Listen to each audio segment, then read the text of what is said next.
Hello and welcome to another update video about Ethereum. We talk about the lower degree wave count in a minute, but I would like to show you a couple of options that we have on this kind of zoomed out time frame. Let me go to the 1 hour chart.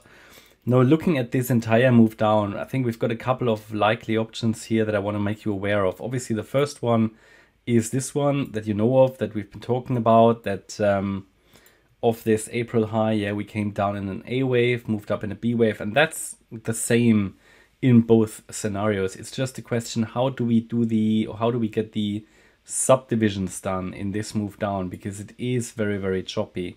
So I'm currently count the move down. I count the move down at the moment as a wave 1 and the move up as a wave 2, and then we reacted to basically just below the 50% retracement. And we are heading down.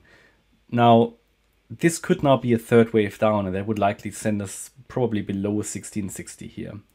But I'm not convinced of this count entirely. It doesn't really fit perfectly into the picture. I have one, I think we had it before in the chart. I just want to make you aware again, because I might switch back and forth a little bit, because the move down is just very choppy.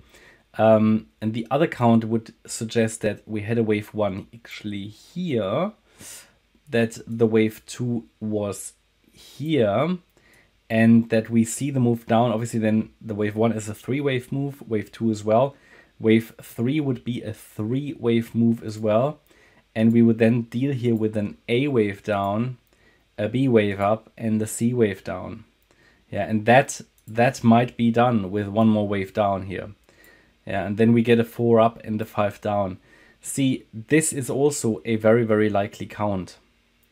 What I don't like about this count is how high the B wave went, but it's an absolutely valid count. So we need to be flexible with this approach. For now, I just leave this on the chart because honestly, at the moment, it's a level by level thing here.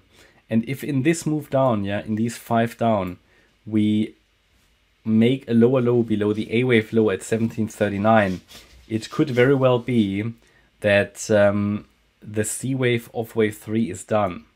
And then we could get a wave 4 to the upside and then a wave 5 down.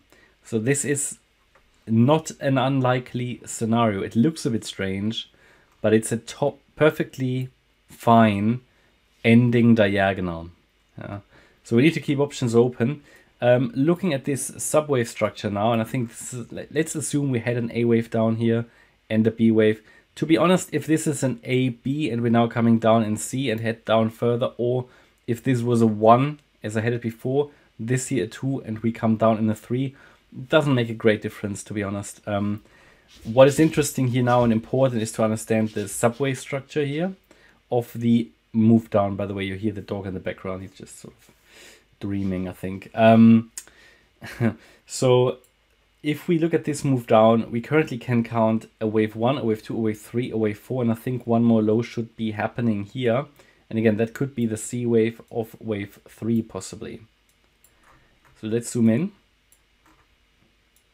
Or it could just be the wave 1 of the third wave. So that is a little bit the wave 1 of the C wave. So we need to see.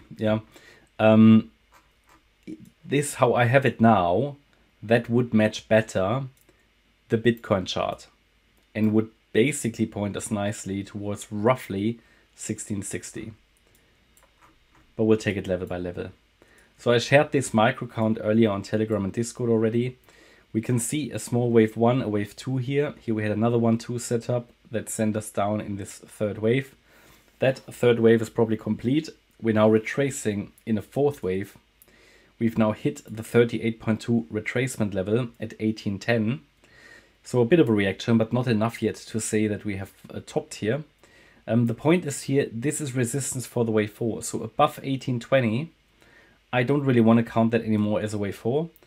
Because it would be too strong, it would be out of proportion. So as long as we stay below 1820, the focus can remain on lower short term in a fifth wave, and then we have support around 1754. Ideally, this fifth wave goes a little bit lower so that we actually break below 1730 8, but we will see. But the focus can be on lower as long as we stay below 1820. If we go above that level, then we have a scenario. So what I just showed you is the direct sell-off scenario, and assuming we're already heading down further.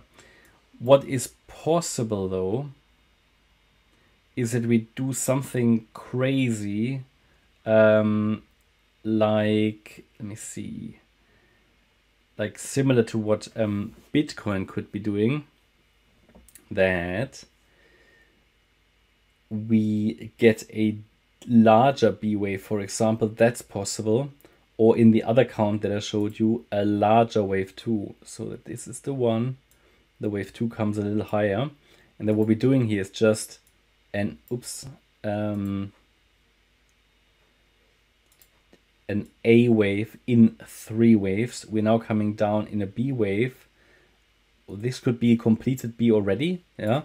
So 3 waves down. So if we break above 1820, then we could get a C wave to the upside. So that's still possible, and then come down. So see, we need to take it level by level. It's honestly not an easy market at the moment.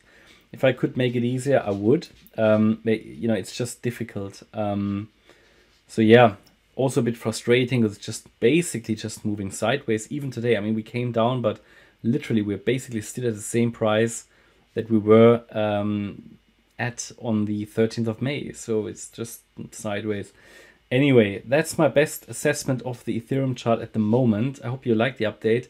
If you did, please hit the like button, leave a comment and subscribe. And if you really like the content, then please check out the channel membership and also make sure that you follow us on Instagram and Twitter. You can find the links in the video description. Here we have, you know, daily updates as well, stuff about trading, TA, Elliott Wave, and some signals as well. Thanks a lot for watching. Bye-bye.